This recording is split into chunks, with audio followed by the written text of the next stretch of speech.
Welcome back to the One Tree Hill Rewatch here on the Filmaholic channel. Today I'm going to be talking about episode 515 of One Tree Hill, Life is Short. This episode originally aired April 28th, 2008 and was directed by Paul Johansson, who obviously plays Dan, but is one of the best directors on the show as well. 515 is actually one of my favorite episodes of the season, probably. Not my favorite, one of them though, but it's a really good episode. I think it's written well. It's Jamie's 5th birthday, so it puts us in June now. We know we're in June 2011, and it's Jamie's 5th birthday. That's the backdrop of this episode. Everyone's coming to the party, including Lindsay for some reason. Don't know why she would come from New York to the guy that she left at the altar's nephew's birthday party. It's weird. Anyway, she comes, and Lucas is freaking out. First time he's been around her since he went to see her in New York, and he's hoping that they'll get back together. They have a conversation at the party, which then leads to her coming by later, talking to him at the house, and she's just coming to collect her things and gives him the key back, which obviously upsets him. Jamie, his wish for his birthday, other than a Wii, which he really wants, and Skills is on the mission to find that, is for Dan to come to the party. Dan also wants to come to the party. He tries to talk to Nathan about making a stop by the house to see Jamie and give him a present, and Nathan's like, no. But Jamie keeps asking about Dan coming, and eventually they tell him no, he's not going to be able to make it. Upsets Jamie, which honestly I feel like this is all very selfish of Nathan and Haley to not let Jamie be around Dan. I understand what they're like. They're trying to be protective of Jamie.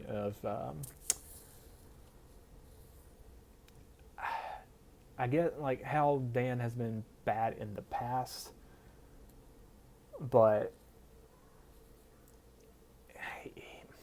obviously he wouldn't hurt Jamie ever, and Jamie really wants to be around his grandfather, and I don't know, like, even if it was like, oh, you can see him, supervised or whatever, like why would you not let him come to his birthday party, especially when that's like the main thing he wants is to see his grandpa for his birthday. And I can understand it too, as if Jamie and Dan had never met and Dan wanted to see Jamie, and you making a decision, no, I don't want you to be around my son. But the fact is they have met, they do have a sort of relationship, and Dan did save Jamie's life. So I don't know. I just think it's selfish, them making the decision in the season not to let them have any sort of contact, just making that decision, especially because, obviously when we get to the next few episodes, and I'll talk about that more then, when Dan is dying, and Jamie's never going to be able to make a decision himself whether or not he wanted to have Dan in his life. Like, when he's older, he won't ever get the chance to know anything about him because you stopped him from having any sort of relationship when he was a kid. So yeah, I have a problem with that. Like I said, Skills is on the search for the Wii. He spends time with Peyton in this episode. I like that because it's like one of those instances where you have these characters that have been on the show the whole series, but never really had scenes together, and you put them in scenes together in this episode, and it's interesting. And you kind of like had different moments within this season that shows that Skills is a Leighton fan, and that's shown more in this episode of him talking to Peyton about, hey, you need to go tell Lucas how you feel, like it's going to work out, essentially, like him believing in that, and her also being supportive of him, that he needs to confront Nathan and Haley about the Jamie situation, because obviously he was in charge, or he was looking after Jamie when he was kidnapped, and he feels responsible, and he thinks that they hold him responsible, and they are upset at him over that. So we have all that going on. Brooke is obviously watching Angie in this episode, who she has a medical condition. She's going to end up having to have heart surgery.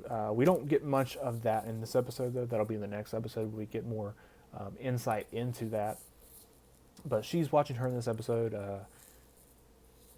keeps crying, and she is adjusting to life with a baby, which they bring Lucas in a couple scenes within this episode, talking to Brooke about the baby and being helpful, which at the end she has to finish the designs, and she comes over to Lucas's house so he can help her with the baby while she gets these designs, and ends up they stay the night together with the baby, and there's like a nice shot of them on the couch and everything as the ending voiceover happens and and Adele plays, which is the first Adele song that I heard. This is kind of before she got popular, and it's a really good song. It fit the scene perfectly, and very very emotional scene. And I like that, and it kind of sets up their friendship to the Brooke and Lucas friendship we've seen before, but bringing it back into this time and setting up that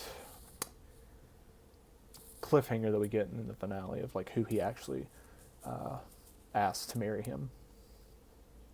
So we have that stuff going on. Millicent's living with Mouth. Apparently, they're all finding it hard to adjust. Not Mouth, but like Skills and Fergie and Junk, because they're used to being a guy's place. Which this is weird to me, because this is Mouth and Skills' apartment. Junk and Fergie don't live there. They're there a lot, but they don't live there. If they do, I guess they live in like a closet together, because we don't ever see like them having a room. And obviously there's later season and later season, I think it's 7. Mouth kind of wants Skills to move out, so that he can have the whole place to himself, and there's no conversation of Fergie and Junk being there. So I don't know.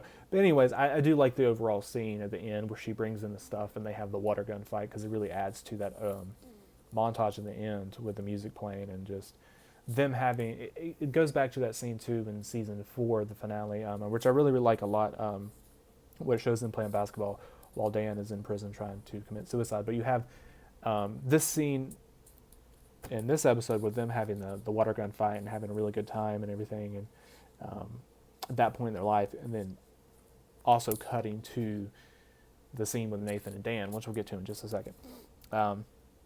Dan sees Deb for the first time since he's got out of prison, so he's been like, almost like 5 years now since he's seen her, and he does his normal Dan jokes, and they have their back and forth. And he's brought Jamie a gift, and which she takes, or the clown takes, which is just a weird thing. Bucko the clown, that's in this episode and doesn't come back. I actually was wondering if they were going to do something with that weird little storyline in the season, because he makes that creepy comment about, haven't we all done time? Weird. Like I said, Lucas and Brooke focusing back on their relationship. I really love the scene too where Jamie opens gifts. First, it's funny, he opens a book and it's from Lucas, and he automatically knows it's from Lucas because it's the book. But then he opens the jersey that Dan's brought him, and it's Nathan's first basketball jersey. So Jamie loves it. And instantly, Deb obviously knows it's from Dan because she was outside when he brought it. But her and Nathan make eye contact, and Nathan instantly knows without having been out there that it was from Dan. I love that moment. And then the Skills Jamie stuff's resolved in this episode too, that he has a conversation with Nathan Haley, and then they play Wii together at the end of the episode, which is nice. But then Nathan goes to visit Dan at the beach house. Before that, too, we see Dan drinking a glass of scotch and looking at a picture of him and Nathan, which is just pulls at the heartstrings. Really like that.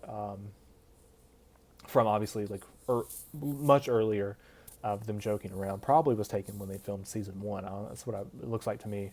And then Nathan comes to visit Dan, and Dan reveals, he gives him his will first, and shows Nathan that he's leaving him the beach house, and Nathan's like, I don't want this. But Dan's like, we had a lot of good times here before I killed Keith, essentially. But then as Nathan's leaving, he gives him the news that he is his HCM and that he has 6 months to live, that he needs a heart transplant, and that's like the ending of the episode, the cliffhanger. I want to say I probably knew about this before I actually watched the episode, because I was all into the forums and looking at spoilers and stuff. So I probably knew about it. I can't remember exactly, but I just remember watching this episode on TV, and because it plays beautifully with the music playing, cutting back and forth between the shots of them with the water guns, Brooke and Lucas and the baby, and then this. But then that reveal, and you're like, because Dan's my favorite character too, especially at this point, and moving forward. So, just pulls at the heartstrings. The fact that he needs a heart transplant, and thinking that he probably is going to die, but will he? We don't know. Next episode will 516 will go into them looking into his condition and Lucas playing Sherlock Holmes again. All right, guys, don't forget to like this video and subscribe to the channel, and I will see you guys next time.